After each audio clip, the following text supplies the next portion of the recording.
Hello friends, সবার কি অবস্থা? Welcome back to my channel. আমি এখন বেরোচ্ছি নিউ ইয়র্কের উদ্দেশ্যে ক্রিসমাসের জন্য। সো এইখানে দেখো আমার কি অবস্থা, পুরো চারিদিকে স্নোফল হচ্ছে। আর একটু পর থেকে 1 ঘন্টা পর থেকে ওয়েদার আরও খারাপ হবে বলেছে এবং উইন্ডস্ট্রম হওয়ার কথা। এখানে স্নো স্ট্রম, যেটাকে আমরা ব্লিজার্ড বলি। তো এই হচ্ছে আমার চারপাশ, বাড়ির চারদিকটা। এখন মোটামুটি ফিলস লাইক -25। আর আমরা বেরোচ্ছি এখন, বাজে সকাল 7টা। আর চারিদিকে দেখো পেছন দিকটা একটা ফ্রোজেন হয়ে, মানে বরফটা আস্তে আস্তে গলতে গলতে পুরো ফ্রিজ হয়ে গেছে। দেখাচ্ছি, এই দেখো বরফটা আস্তে আস্তে গলতে গিয়ে পুরো ফ্রিজ হয়ে গেছে বাড়ির, আমাদের অ্যাপার্টমেন্টের ছাদগুলো থেকে।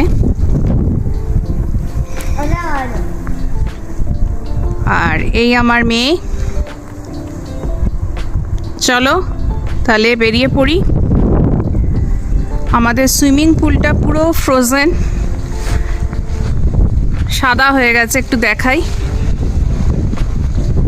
দেখো এই হচ্ছে আমার সুইমিং পুল, পুরো ফ্রোজেন।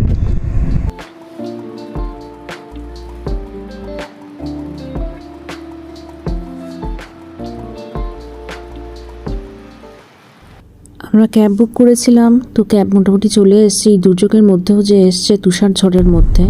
অনেকেই জানো যে আমেরিকাতে, উত্তর আমেরিকা এবং মধ্য আমেরিকার পুরো এরিয়াটা জুড়ে একটা বিশাল তুষার ঝড় হয়েছে এবং এই স্নো স্ট্রমের মধ্যে আমি বেরিয়েছি। অনেকেই প্রশ্ন করতে পারো যে কেন এরকমভাবে বেরোলাম, এই প্ল্যানটা করা কি খুব দরকার ছিল? আসলে এই স্নো স্ট্রমটা হবে সেটা আগে থেকে কোনো ফোরকাস্ট ছিল না এখানে আমেরিকায়। জাস্ট 3 দিন আগে এটা হয়েছে, সাডেনলি ফর্ম করেছে এই সাইক্লোনটা। আর আমাদের এই বুকিং সমস্ত কিছু প্ল্যানিং ছিল প্রায় 6 মাস আগে থেকে করা, কারণ নিউ ইয়র্ক এমন একটা জায়গা যেখানে আগে থেকে বুক না করলে কিচ্ছু করা সম্ভব না। যাই হোক, এই ঝড়ঝঞ্ঝার দুর্ভোগ কাটিয়ে পৌঁছে গেছি অ্যাট লাস্ট শিকাগো এয়ারপোর্টে। আর এইটা একটা ডাইনোসরের স্কেলিটন রাখা আছে শিকাগো এয়ারপোর্টে সুন্দর করে। তো এটা আমার দেখতে খুব ভালো লাগে, যতবার আসি এই জায়গাটা বেশ ভালো লাগে। আর এখন উঠে পড়েছি আমি ফ্লাইটে। বাইরেটা দেখাই, এখানটা ওরা পরিষ্কার করছে যত তাড়াতাড়ি সম্ভব প্লেনটা ছাড়ার জন্য। এই যে উইংসটা পরিষ্কার করেছে জল দিয়ে, ধুয়ে দিয়ে। তো যাই হোক, দেখি এবার কতক্ষণে ছাড়ে, অপেক্ষা।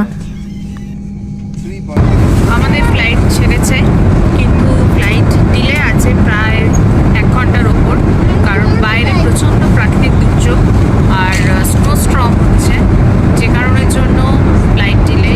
আর বারবার এখানে অ্যানাউন্স করছে পাইলট যে সরি ফর দ্য ডিলে। তো দেখা যাক কখন গিয়ে পৌঁছয়। সো অ্যাট লাস্ট সেফলি আমরা ল্যান্ড করতে চলেছি নিউ ইয়র্কে। আর এইটা রাত্রেবেলা অসাধারণ লাগছে, কিন্তু এখন যেহেতু একটু ক্লাউডি ওয়েদার, হালকা বৃষ্টি পড়ছে বাইরে, সেজন্য খুব একটা ক্লিয়ার না। আশা করি কালকে থেকে ঠিক হবে। আর খুব টায়ার্ড, হোটেলে চলে এসেছি। হোটেলটা হচ্ছে শেরাটন গ্রুপ অফ হোটেলের আর ম্যারিয়েটের আন্ডারে রাইট নাও এটা। এখানে একটা সোফা, এদিকে বেড, আর এদিকে হচ্ছে ওয়াশরুম, যেটা মেয়ের খুব পছন্দ রয়েছে, অনেকটা স্পেসিয়াস। অন্যদিকে এবার রয়েছে হচ্ছে বেড, আর সোজা হচ্ছে উইন্ডো, যেখান থেকে পুরো নিউ ইয়র্ক শহরটা দেখতে পাবো। সো রাত বাড়ার সাথে সাথে আকাশ অনেকটা ক্লিয়ার হয়ে গেছে, আর সেই সঙ্গে হাডসন রিভারের একদম ধারে আমাদের এই হোটেলটা, যে কারণের জন্য পুরো রাতের শহরটা দেখা যাচ্ছে। কথায় আছে দ্য সিটি নেভার স্লিপস। সত্যি নিউ ইয়র্ক শহরটা সত্যিই সারা রাত জেগে থাকে। যাই হোক, কালকে থেকে আমার ঘোরা স্টার্ট হবে।